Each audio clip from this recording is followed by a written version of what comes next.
Berkat anugerah di dalam Tuhan Yesus Kristus menjadi bagian orang-orang benar pada hari ini, Rabu 4 Maret 2026. Para pendengar renungan Oasis Fajar, saya mengajak kita semua untuk sejenak berdoa kepada Tuhan. Ya Allah, ya Tuhan kami, Allah yang agung dan mulia, kepadamu kami datang dengan penuh ketulusan hati, mengakui bahwa Engkaulah satu-satunya Allah yang mengerti akan kebutuhan kami. Oleh karenanya, berbicaralah bagi kami. Demi nama Yesus Kristus, kami berdoa.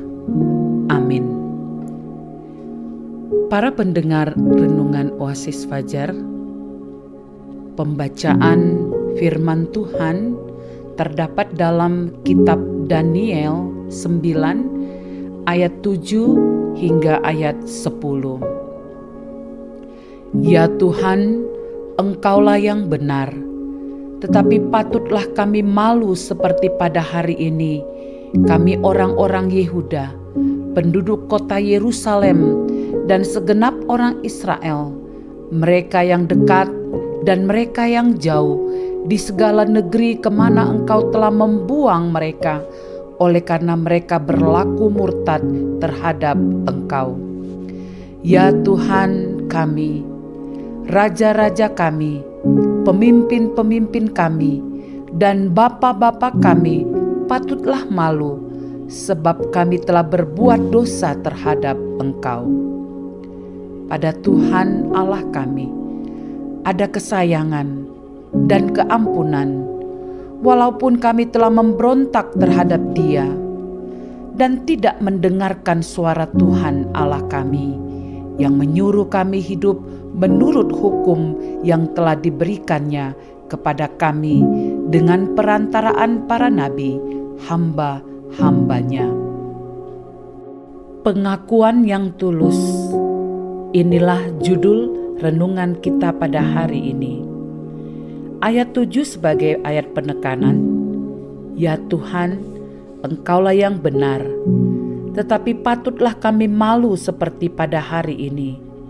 Kami orang-orang Yehuda, penduduk kota Yerusalem, dan segenap orang Israel, mereka yang dekat dan mereka yang jauh, di segala negeri kemana Engkau telah membuang mereka, oleh karena mereka berlaku murtad terhadap Engkau.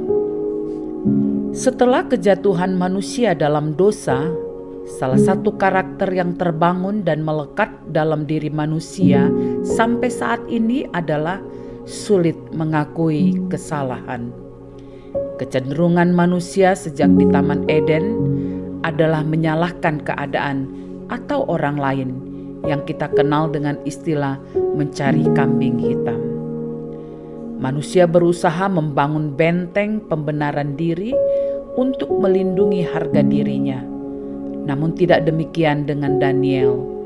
Di tengah kehancuran bangsanya, ia tidak datang kepada Allah dengan keluh kesah atau dalil-dalil pembenaran diri, melainkan dengan pengakuan dosa yang terbuka di hadapan Allah. Pengakuan yang tulus adalah pengakuan yang menempatkan kebenaran Allah di atas dosa dan pelanggaran kita.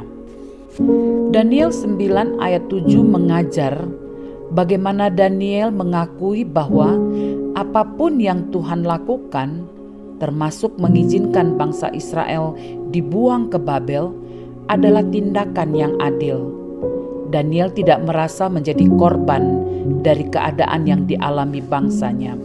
Sebaliknya merasa malu karena dosa dan pelanggaran mereka. Daniel menegaskan bahwa penderitaan yang dialami bangsanya bukan akibat politik atau kekuatan pasukan musuh, melainkan karena rusaknya hubungan dengan Tuhan.